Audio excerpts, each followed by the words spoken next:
Le champagne avait meilleur goût que d'habitude. Peut-être était-ce le millésime. Ou peut-être était-ce le fait de regarder les visages de mes parents devenir de plus en plus rouges à mesure qu'ils réalisaient où ma sœur, Mélissa, avait choisi d'organiser sa réception de mariage. Le Grand Méridien n'était pas n'importe quel hôtel. C'était l'établissement le plus exclusif de la ville, avec des chambres dont les prix commençaient à 750 € la nuit et une liste d'attente pour les événements qui s'étendait sur 18 mois. C'est absolument ridicule, siffla ma mère à travers le hall, sa voix coupant la douce musique de piano qui flottait depuis le salon. Elle était vêtue d'un tailleur crème hors de prix qui coûtait probablement plus cher que le loyer mensuel de la plupart des gens, ses cheveux blonds parfaitement coiffés, son maquillage impeccable. L'image même de l'élégance de la vieille fortune, sauf que nous n'avions pas de vieille fortune. Nous avions le cabinet dentaire modérément prospère de mon père et la licence d'agent immobilier de ma mère qu'elle n'avait, en réalité, jamais utilisée. Mélissa, chérie, es-tu sûre de pouvoir te le permettre? L'acompte à lui seul doit être. Nous pouvons nous le permettre, mère, répondit Mélissa d'un ton sec, en lissant sa robe de cocktail de fiançailles. Il s'agissait de la rencontre familiale d'avant-mariage, prévue pour la veille de la cérémonie du lendemain. La famille de Maxime nous aide. Bien sûr qu'ils le font. Mon père ajusta sa cravate, observant le hall avec une envie mal dissimulée. Le docteur Richard Laurent avait toujours voulu être le genre d'homme qui séjourne dans des endroits comme le Grand Méridien, mais n'y était jamais tout à fait parvenu. Au moins, quelqu'un dans cette famille a fait un beau mariage. Je pris une autre gorgée de mon champagne, sans rien dire. J'étais assise dans l'un des fauteuils en peluche du hall, ayant déjà pris possession de ma chambre, et j'observais le drame familial se dérouler avec un amusement détaché. « Oh, la voilà, » dit ma mère, la voix dégoulinante de dédain. Elle est assise là comme si elle était à sa place. « Émilie, ne devrais-tu pas être au travail? Je croyais que les cafés fermaient tard. » J'ai pris des jours de congé pour le mariage, dis-je calmement. Comme c'est généreux de leur part d'accorder quelques jours de congé à la serveuse à temps partiel, ajouta mon père. Il s'approcha de l'endroit où j'étais assise et me regarda de haut, avec cette expression que j'avais vue toute ma vie, un mélange de déception et de mépris. J'espère que tu ne t'attends pas à ce que nous payions ta chambre ici, Émilie. Ta mère et moi sommes déjà pris à la gorge pour aider à payer les frais du mariage. C'était intéressant, étant donné que Mélissa venait de dire que la famille de Maxime payait pour tout, mais je ne le lui fis pas remarquer. J'ai ma propre chambre, papa. Ne t'en fais pas. Ta propre chambre. Ma mère laissa échapper un rire aigu. Émilie, une chambre standard ici coûte plus cher que ce que tu gagnes en une semaine. As-tu payé avec une carte de crédit? Parce que nous n'allons pas te renflouer une fois de plus quand tu ne pourras pas rembourser. Je ne vous ai pas demandé d'argent depuis que j'ai 19 ans, maman. Oui. Quand tu as abandonné cette excellente école de commerce pour poursuivre ton petit fantasme d'écriture créative, intervint mon père. Le pire investissement que nous ayons jamais fait. 18 000 € de frais de scolarité jetés par les fenêtres. Mélissa s'agita, mal à l'aise. Nous devrions peut-être aller voir la salle de bal. La coordinatrice a dit qu'elle nous ferait visiter à 19 h. Dans une minute, ma chérie. Ma mère était toujours concentrée sur moi, tel un faucon ayant repéré une proie blessée. Je veux juste m'assurer que ta sœur comprend la valeur de l'argent. Émilie, tu as 32 ans. Quand vas-tu te trouver un vrai travail? Arrête de prétendre que servir du café est une carrière. Je suis heureuse dans mon travail, dis-je simplement. Heureuse. Mon père secoua la tête. Tu sais ce qui te rendrait heureuse? La sécurité financière, un mari, des enfants, un avenir. Au lieu de cela, tu vis dans ce minuscule appartement du vieux quartier, tu conduis cette vieille Clio, tu portes des vêtements en solde. Mes vêtements sont très bien, papa. Ils sont une honte.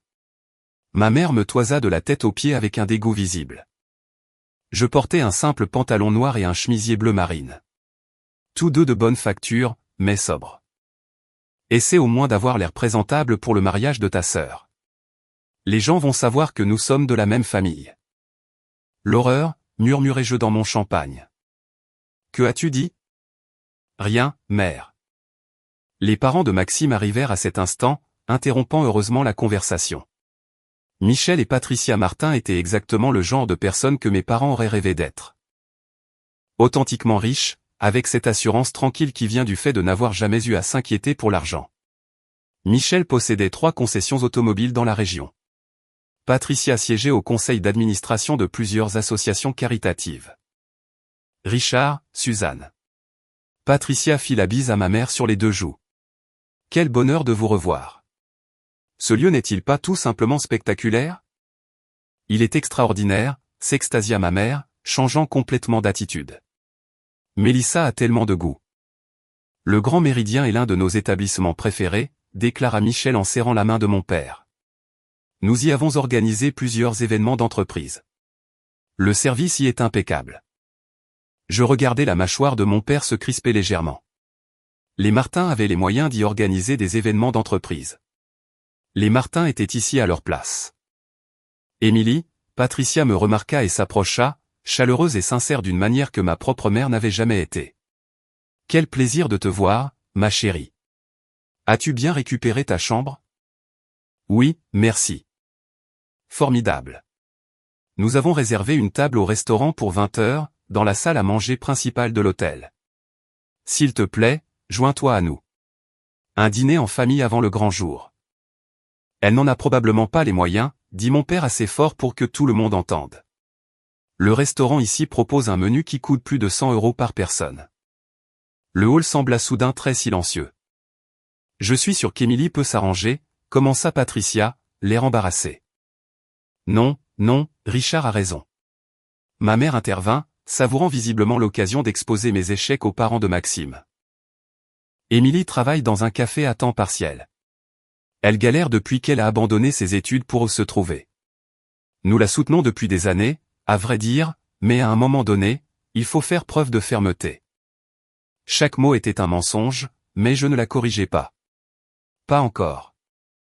Je n'en avais aucune idée, dit Patricia avec prudence. Émilie, si tes finances sont justes, ne te sens surtout pas obligée. Je serai au dîner, dis-je. À 20 heures. Mon père éclata de rire. Avec quel argent? Émilie, arrête de faire semblant. C'est embarrassant. Tu n'as pas les moyens de manger ici. Tu n'as certainement pas les moyens de payer ta chambre, et nous ne la prendrons pas en charge. Ta mère et moi avons déjà dépensé une fortune pour ce mariage. En fait, nous avons pris le mariage en charge, dit doucement Michel. Nous étions ravis de le faire. Le visage de mon père devint rouge. Eh bien, oui, nous voulions parler des autres dépenses. Le voyage, les nouvelles tenues pour le dîner de répétition, les cadeaux. Ça s'additionne. J'en suis sûr, répondit Michel, d'un ton diplomatiquement neutre. Mélissa avait l'air de vouloir que le sol en marbre s'ouvre pour l'engloutir. Maxime fixait ses chaussures. Cela devait être une joyeuse réunion de famille, et mes parents l'avaient transformée en une dissection publique de mes prétendus échecs. Ce que nous voulons dire, poursuivit ma mère, c'est qu'Émilie doit commencer à être réaliste quant à ses choix de vie. Elle ne peut pas continuer à vivre dans un monde imaginaire. Prétendre qu'elle a réussi alors qu'elle joint à peine les 2 bouts. Regardez sa sœur. Diplôme universitaire, carrière réussie dans le marketing, sur le point d'épouser un homme formidable issu d'une bonne famille. C'est à ça que ressemble la réussite. Maman. Commença Mélissa. Ne m'interromps pas, ma chérie. Quelqu'un doit dire la vérité à ta sœur. Ma mère se tourna de nouveau vers moi. Émilie, il faut que tu te réveilles. Tu ne rajeunis pas. Aucun homme convenable ne veut d'une femme dans la trentaine, sans carrière, sans patrimoine, sans perspective. Tu vas finir seul, à enchaîner les boulots au SMIC pour le reste de ta vie. Je ne suis pas sûr que ce soit le bon moment, essaya encore Patricia. C'est exactement le bon moment, affirma fermement mon père. Nous avons couvé Émilie pendant trop longtemps. Laissez-la faire face aux conséquences pour une fois. Elle veut séjourner dans cet hôtel? Très bien, qu'elle se débrouille pour le payer elle-même. Elle veut manger dans un restaurant cher? Parfait. Sa carte de crédit. Son problème. Peut-être qu'un peu de réalité financière lui apprendra enfin ce qu'est la responsabilité. J'aurais pu prendre la parole à ce moment-là. J'aurais pu y mettre un terme. Mais quelque chose m'a poussé à attendre, m'a donné envie de voir jusqu'où ils iraient. Jusqu'à quel point ils étaient prêts à être cruels devant des témoins. Vous savez ce que je pense qu'il s'est passé, dit ma mère, s'emballant sur son sujet. Elle y prenait plaisir maintenant. Je pense qu'Émilie est arrivée tôt, a vu ce magnifique hôtel et a eu des idées au-dessus de sa condition. Elle a probablement pensé qu'elle prendrait une chambre, mettrait tout à crédit, et s'amuserait à jouer les princesses le temps d'un week-end. Mener la grande vie avec de l'argent emprunté, tout comme elle a vécu toute sa vie d'adulte en sursis. Ce n'est pas juste, dit doucement Mélissa. Mais personne ne l'écouta. Juste? Mon père renifla avec mépris. Je vais te dire ce qui n'est pas juste. Travailler dur toute sa vie, bâtir un cabinet prospère, envoyer ses 2 filles dans des écoles privées, payer leurs études supérieures, pour que l'une d'elles gâche tout. Émilie a eu tous les avantages, et elle les a tous gaspillés. Je ne pense pas qu'Émilie ait gaspillé quoi que ce soit, intervint soudain Maxime. Il était resté silencieux jusqu'à présent, mais il semblait en colère. Elle a l'air parfaitement heureuse. Le bonheur ne paie pas les factures, rétorqua ma mère sèchement. Et ne t'en fais pas, Maxime. Nous ne te demandons pas de payer pour elle. Tu rejoins cette famille, mais les échecs d'Émilie ne sont pas ta responsabilité. Quelle générosité de votre part, dis-je. Les yeux de ma mère se rétrécirent. Qu'est-ce que tu as dit? J'ai dit, quelle générosité. Tu trouves ça drôle, Émilie? Tu as 32 ans et tu n'as rien accompli dans ta vie. Rien. Pas de carrière, pas de mari, pas d'enfant, pas de biens immobiliers, pas d'économie. Tu sers des cafés pour gagner ta vie.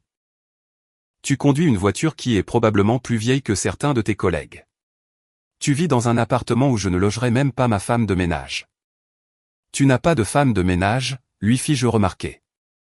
Là n'est pas la question. Quelle est la question, mère? La question est que tu es une déception. Elle hurlait presque à présent, son masque mondain soigneusement entretenu en train de glisser. La question, c'est que nous t'avons mieux élevé que cela.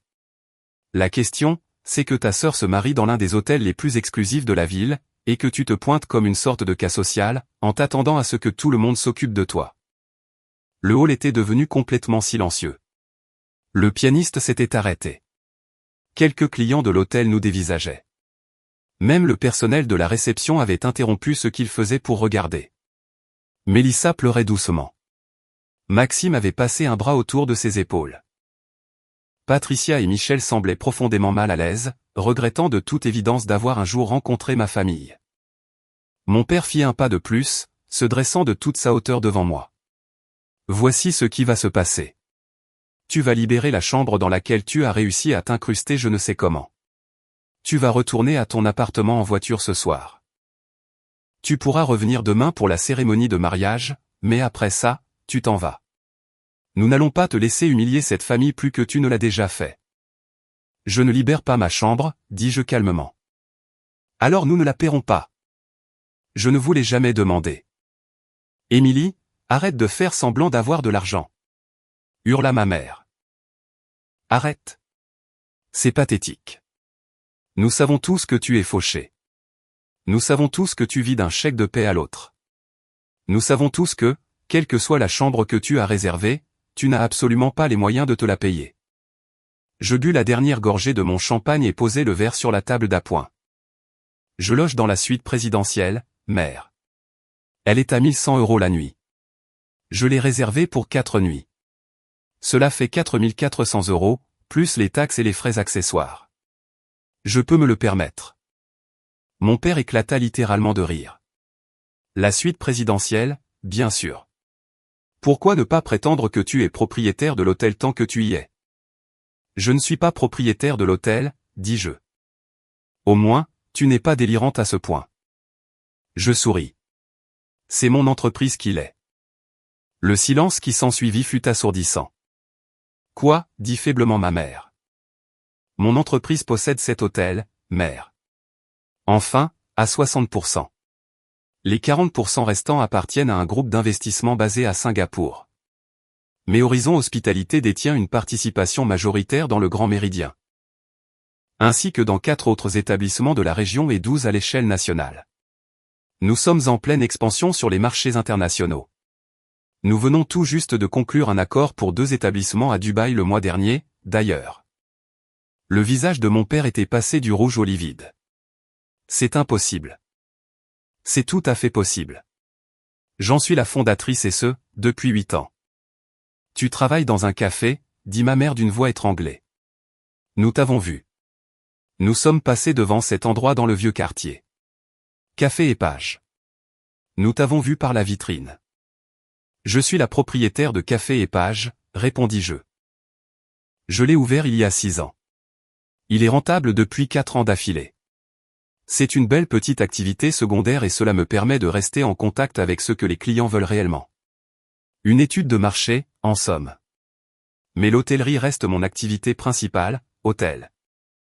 Complexe touristique, établissement de charme. Nous sommes une entreprise privée. Je ne fais pas vraiment de publicité sur mon implication. Je préfère rester sous les radars. Mélissa avait cessé de pleurer. Elle me fixait, la bouche légèrement entr'ouverte. Tu mens, déclara froidement mon père. Non, vraiment pas. C'est de la folie. Tu t'attends à ce que nous croyions que toi qui as abandonné tes études, qui n'as jamais fait preuve du moindre sens des affaires, tu possèdes une entreprise hôtelière prospère? Je m'attends à ce que tu crois ce que tu as envie de croire, papa. Mais oui, j'ai arrêté la fac à 19 ans parce que j'avais une meilleure opportunité. Un ami du lycée avait hérité d'une somme d'argent et voulait investir dans une start-up. J'avais des idées sur l'hôtellerie de charme, sur la création d'expériences plutôt que sur la simple fourniture de chambres. Nous avons commencé modestement, avons acheté une chambre d'hôte en difficulté, l'avons rénovée, l'avons rendue rentable, et avons utilisé ses bénéfices pour acheter un autre bien, puis un autre. Nous avons construit tout cela lentement, au fil des années. Qui ça, nous? Demanda Michel. Il avait l'air fasciné plutôt que sceptique. Mon associé. Julien Leroy. Nous nous sommes rencontrés au lycée et sommes restés amis par la suite. Sa grand-mère lui a laissé 280 000 € à son décès. Il m'a fait confiance et me les a confiés. La meilleure décision que nous ayons jamais prise tous les deux. Nous pesons environ 37 millions d'euros à nous deux aujourd'hui. 18 millions chacun. À peu de choses près, selon les fluctuations du marché. Patricia laissa échapper un petit son. Ma mère avait l'air de vouloir s'évanouir. 18 millions d'euros, répéta lentement mon père. À peu de choses près. Et tu ne nous l'as jamais dit. Vous n'avez jamais posé la question. Vous aviez décidé de ce qu'était ma vie, et vous ne vous intéressiez à aucune information qui contredirait cette narration. Quand j'ai essayé de vous parler de l'entreprise au tout début, vous m'avez dit d'arrêter de mentir et de me trouver un vrai travail. Alors, j'ai arrêté d'essayer de vous en parler. Mais nous sommes passés devant ce café, murmura faiblement ma mère. Nous t'avons vu y travailler à de multiples reprises. Je vérifie régulièrement toutes mes affaires. Je possède 3 cafés, en fait. Café et Page n'était que le premier. Les 2 autres sont dans des villes différentes. Je passe environ une journée par semaine à y faire un service normal, pour discuter avec les clients, avec le personnel. Ça me permet de garder les pieds sur terre. Ça me rappelle à quoi ressemble un bon service. Mélissa retrouva la voix. 8 ans. Tu diriges une entreprise florissante depuis 8 ans et tu n'as jamais rien dit. J'ai essayé. Mel, tu te souviens quand j'ai invité tout le monde à la grande inauguration du Rive Gauche rénové, notre 2e établissement? C'était il y a 7 ans. Papa a dit qu'il n'allait pas perdre son temps dans un hôtel d'amateurs. Maman a dit que je me couvrais de ridicule. Tu as été la seule à venir et tu es partie au bout de 20 minutes parce que maman t'a appelé pour te dire qu'il était temps d'arrêter d'encourager mes délires. Le visage de ma sœur se décomposa. Je m'en souviens. Je croyais que tu en étais juste la gérante. Je ne savais pas que tu en étais la propriétaire. J'ai essayé de te le dire. Tu ne voulais pas l'entendre. C'est ridicule, lança mon père, mais il semblait incertain. Bon, si tu as tellement réussi, pourquoi conduis-tu cette vieille Clio? Pourquoi vis-tu dans ce minuscule appartement? J'aime ma Clio. Elle est fiable. Et je ne vis plus dans cet appartement. J'ai déménagé il y a 3 ans. Je possède une maison de ville maintenant, à environ 3 km d'ici. Mais vous n'avez jamais demandé où j'habitais, alors vous ne pouviez pas le savoir. Vous ne m'avez jamais rendu visite, vous ne m'avez jamais invité chez vous. vous avez simplement conservé la même image mentale de la pauvre Émilie pathétique qui galérait, et vous ne l'avez jamais mise à jour avec de nouvelles informations. Tu aurais dû nous le dire, dit ma mère, les larmes commençant à couler. Tu aurais dû nous faire comprendre. J'ai essayé pendant des années. Vous ne vouliez pas comprendre. Vous vouliez une fille ratée pour la comparer à votre fille qui avait réussi. D'une certaine manière, ça vous permettait de vous sentir mieux dans votre peau. Ce n'est pas vrai, protesta Mélissa. Mais elle ne semblait pas convaincue. Avant que quiconque ne puisse ajouter quoi que ce soit, un homme vêtu d'un costume immaculé s'approcha de notre groupe. Antoine Mercier, le directeur général de l'hôtel. Je travaillais avec lui depuis 3 ans. Bonsoir, dit-il d'un ton suave, arborant un sourire professionnel. J'espère que tout le monde apprécie son séjour au Grand Méridien. Ses yeux se posèrent sur moi. Madame Laurent. Je voulais vous confirmer que votre suite habituelle est prête. Nous avons mis au frais le champagne que vous préférez et nous nous sommes assurés que les fleurs fraîches sont bien en place. La suite présidentielle, n'est-ce pas? Merci, Antoine. Oui, c'est parfait. Excellent. Et concernant les chambres de votre famille et les réservations au restaurant, dois-je tout facturer sur le compte de votre entreprise comme d'habitude, ou préférez-vous des facturations séparées? La question flotta dans l'air comme un nuage de fumée. Antoine, dis-je prudemment. Voici mes parents, le docteur Richard et Suzanne Laurent. Et voici ma sœur Mélissa et son fiancé, Maxime Martin, ainsi que ses parents, Michel et Patricia Martin. Ravi de faire votre connaissance. Antoine hocha poliment la tête. Madame Laurent a pris les dispositions nécessaires pour que le mariage de demain soit entièrement offert. Bien entendu, le lieu, le traiteur, les fleurs. Tout est inclus. C'est son cadeau aux heureux futurs mariés. J'ai également préparé les chambres de tout le monde. Dois-je tout mettre sur le compte de l'entreprise? Ma mère émit un son semblable à celui d'un ballon de baudruche qui se dégonfle. À vrai dire, dis-je, je pense que mes parents préféreraient régler eux-mêmes les frais de leur chambre. Ils ont beaucoup insisté pour ne pas accepter d'aide financière de ma part. Antoine parut confus. Bien sûr, si c'est ce qu'ils préfèrent. Cependant, la chambre qu'ils ont demandée, la suite Grand Luxe, est à 1 500 € la nuit. Ils ont réservé pour 3 nuits. Dois-je débiter la carte qu'ils ont laissée en garantie? Mon père était devenu blême. La suite Grand Luxe? Je gardais un ton neutre. C'est plus cher que ma suite présidentielle. Papa, je croyais que tu avais dit que je n'avais pas les moyens de séjourner ici. C'est un malentendu, s'affola ma mère. Nous ne savions pas que la chambre serait aussi chère. Nous leur avons juste dit que nous voulions quelque chose de bien. Quelque chose de mieux que ce que vous pensiez que je pourrais me payer, rétorquai-je.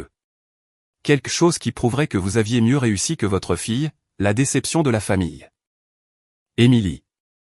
Monsieur Mercier, dis-je, veuillez s'il vous plaît mettre la chambre de mes parents et tous les frais annexes sur le compte de mon entreprise. Considérez que c'est un cadeau de mariage pour Mélissa, pas pour eux. Très généreux de votre part, Madame Laurent. Et pour le dîner de ce soir? J'ai une table réservée pour votre groupe à 20 h dans le restaurant principal. Sur le compte de l'entreprise pour tout le monde, répondis-je, y compris l'accord mets et vin. Excellent. J'en prends note. N'hésitez pas à me faire savoir si vous avez besoin de quoi que ce soit d'autre. Antoine salua le groupe d'un signe de tête et s'éloigna, laissant derrière lui un silence si lourd qu'on aurait pu le couper au couteau. Mon père ouvrit la bouche, puis la referma. Ma mère pleurait ouvertement à présent, son mascara coulant sur son visage si soigneusement maquillé. Émilie, dit doucement Patricia, c'était extraordinairement généreux. C'est le mariage de Mélissa, dis-je simplement. Elle mérite une journée parfaite. C'est tout ce qui m'importe. Michel me regardait avec quelque chose qui ressemblait à du respect. Horizon Hospitalité. J'ai entendu parler de votre entreprise. Vous faites des choses très intéressantes avec les établissements de charme. Il y a eu un article dans l'hôtellerie aujourd'hui sur votre approche de la rénovation et de l'expérience client. C'était un bon article. Le journaliste a vraiment compris ce que nous essayons d'accomplir. J'adorerais en savoir plus. Peut-être au dîner? Je serais ravi de parler affaires. Maxime s'éclaircit la gorge. Donc, le mariage est payé. Tout? Tout. Le lieu, le repas, les fleurs, la musique, absolument tout. C'est la moindre des choses que je puisse faire pour ma sœur. Mélissa éclata à nouveau en sanglots, mais ses larmes-là semblaient différentes. Elle fit un pas en avant et m'étreignit avec force. « Je suis tellement désolée, murmura-t-elle. Je suis tellement désolée. J'aurais dû écouter. J'aurais dû croire en toi. J'aurais dû. C'est bon, Mel. Vraiment. Tu es là maintenant. C'est tout ce qui compte. » Elle recula, s'essuyant les yeux. 18 millions d'euros? Tu pèses vraiment 18 millions? Les entreprises, oui. Julien et moi possédons chacun 50%. Mais oui, approximativement. Et tu paies pour tout mon mariage? Le lieu est à moi de toute façon. Ça me semble juste être une bonne synergie. Elle laissa échapper un rire légèrement hystérique. Je n'arrive pas à y croire. Je n'arrive à croire à rien de tout ça. Pourquoi ne me l'as-tu pas dit? J'ai essayé. Tu te souviens de ce déjeuner que nous avons eu l'année dernière, quand j'ai essayé d'expliquer ce que je faisais et que tu as dit que tu n'avais pas vraiment le temps d'entendre parler du secteur des cafés. C'est à ce moment-là que j'ai laissé tomber. Je suis une idiote. Tu n'es pas une idiote. Tu as juste cru ce qu'on te disait. Mes parents n'avaient toujours rien dit. Ils se tenaient là, pétrifiés, me regardant comme si j'étais une étrangère, ce que je suppose que j'étais. Ils ne m'avaient en réalité jamais connu. Nous devrions aller nous rafraîchir avant le dîner, déclara Patricia avec diplomatie. Émilie, merci encore pour ta générosité. On se retrouve tous à 20h. Après qu'ils furent partis avec Maxime et Mélissa, je me retrouvai seul avec mes parents dans le hall. Le pianiste s'était remis à jouer. Les bruits normaux de l'hôtel filtraient à nouveau, le tintement des ascenseurs, les conversations à voix basse, le roulement des valises sur le marbre. « Émilie, commença mon père, avant de s'arrêter. Il avait l'air perdu. « Je ne comprends pas, dit ma mère. Comment avons-nous pu ne pas savoir? Comment avons-nous pu ne pas voir? Vous ne vouliez pas voir, répondis-je. Vous vouliez que je sois un échec. Ça vous permettait de vous sentir mieux vis-à-vis de vos propres vies. Ce n'est pas vrai. C'est la vérité, maman. Et le plus triste, c'est que j'aurais partagé tout cela avec vous. Si vous aviez juste été gentil, si vous aviez simplement posé la question, si vous m'aviez un jour traité comme quelqu'un dont la vie compte. Mais vous ne l'avez pas fait. Vous avez passé 12 ans à me répéter que je ne valais rien. Et maintenant, vous êtes surpris que j'ai arrêté d'essayer de prouver le contraire. Nous sommes tes parents, dit mon père, la voix brisée. Nous méritions de savoir. Vous ne méritiez rien du tout, dis-je, et je le pensais vraiment. Vous n'avez rien gagné. Vous n'avez fait que critiquer, dénigrer et rabaisser. Pourquoi partagerais-je ma réussite avec des gens qui ont passé plus d'une décennie à célébrer mes prétendus échecs? Nous n'avons pas célébré. Si, vous l'avez fait. Chaque fois que vous disiez à quelqu'un que j'étais une déception. Chaque fois que vous vous plaigniez de moi à vos amis. Chaque fois que vous me compariez de façon défavorable à Mélissa. Chaque fois, vous fêtiez le fait que j'ai échoué, parce que cela confirmait votre vision du monde, vos préjugés, votre sentiment de supériorité. Ma mère sanglotait. Mon père paraissait plus vieux que je ne l'avais jamais vu. Que faisons-nous maintenant? Demanda-t-il doucement. Ça dépend de vous, répondis-je. Vous pouvez monter dans votre chambre hors de prix que je suis en train de payer. Profitez du mariage de demain que je paie.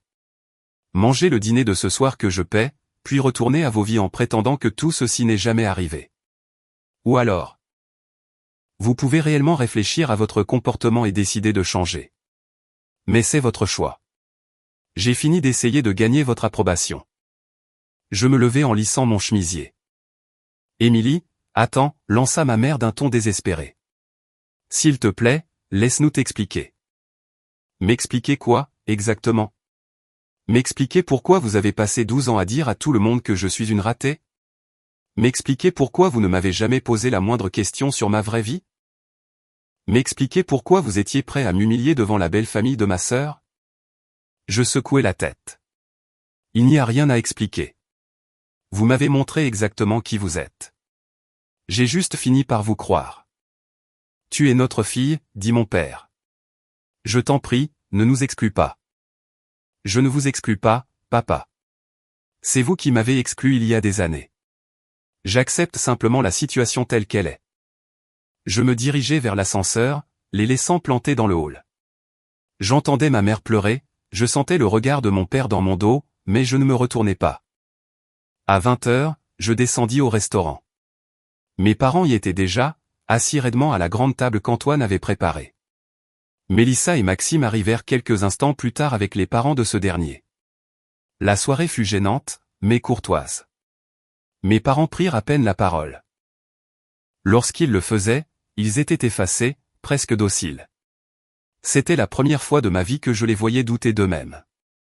Pendant les entrées, Michel me posa des questions sur les établissements de Dubaï et je lui expliquai notre stratégie d'expansion.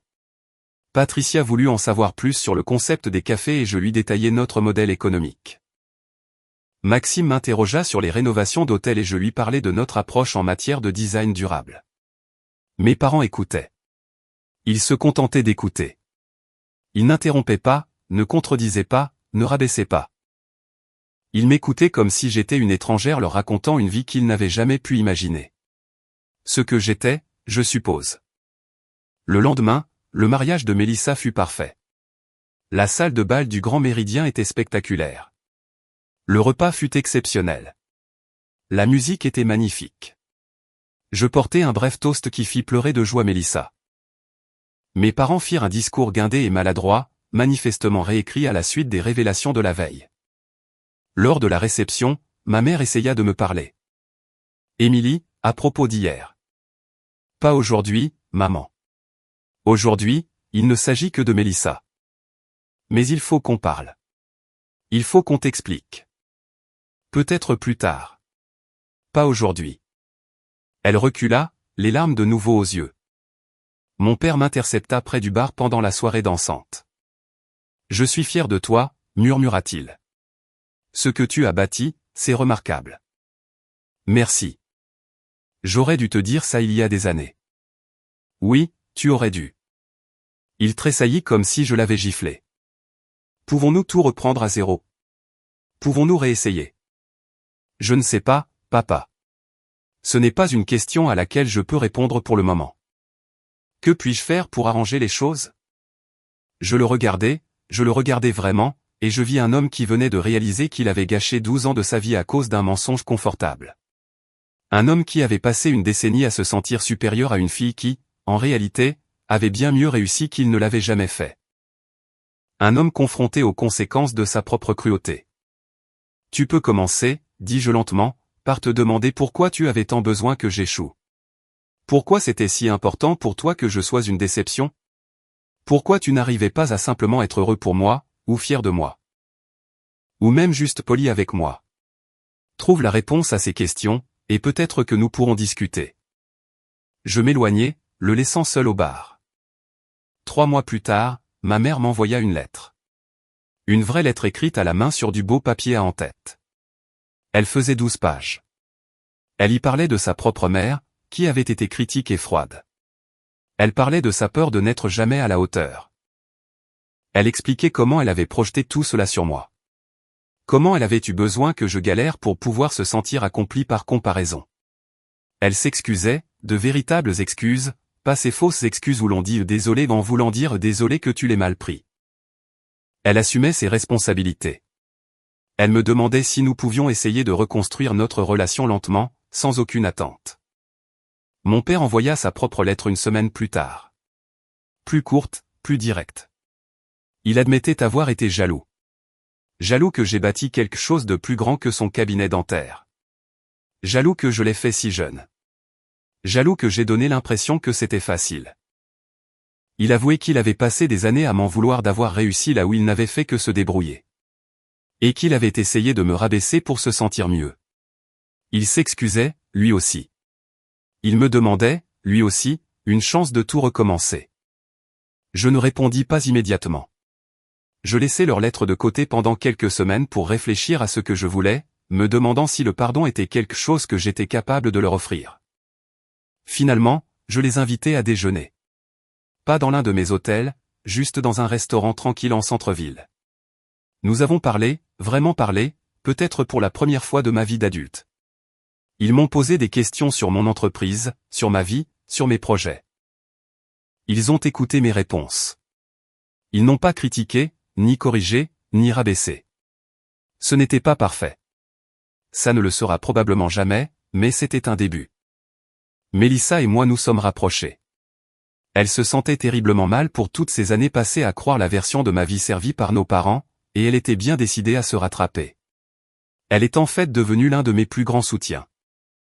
Elle s'est mise à parler à ses amis de sa sœur la PDG, a commencé à assister aux événements de l'entreprise, s'est mise à être la sœur qu'elle aurait dû être depuis le début. Quant à mes parents, nous y travaillons sérieusement. Il y a encore des moments où ils retombent dans leurs vieux travers. Encore des remarques qui piquent. Encore des préjugés qui blessent. Mais maintenant, ils s'en rendent compte. Ils s'excusent. Ils font des efforts. Je ne suis pas sûr que nous aurons un jour une relation parent-enfant normale. Trop de dégâts. Trop d'années de souffrance. Mais nous avons quelque chose. Une sorte de relation qui reconnaît le passé tout en essayant de construire un avenir meilleur.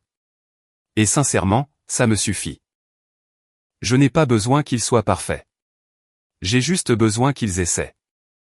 Mais je n'oublierai jamais ce moment où je me tenais dans ce hall d'hôtel, regardant leurs visages lorsqu'ils ont réalisé que tout ce qu'ils croyaient à mon sujet était faux. Les regarder comprendre que leur fille, la déception de la famille, avait mieux réussi qu'ils ne l'avaient jamais imaginé. Les regarder faire face aux conséquences de 12 années de cruauté et de mépris. Ce moment a tout changé. Pas seulement pour mes relations familiales, mais pour moi-même. C'est le moment où j'ai enfin cessé de porter le poids de leurs attentes, où j'ai cessé d'essayer de faire mes preuves auprès de personnes qui n'avaient jamais voulu voir la vérité. Le Grand Méridien est toujours l'un de mes établissements préférés. Parfois, je séjourne dans la suite présidentielle juste parce que je le peux, commandant le service d'étage en regardant les lumières de la ville et en me souvenant de cette soirée. En me rappelant l'expression sur le visage de mon père quand le directeur m'a appelé Madame Laurent et m'a parlé de ma suite habituelle.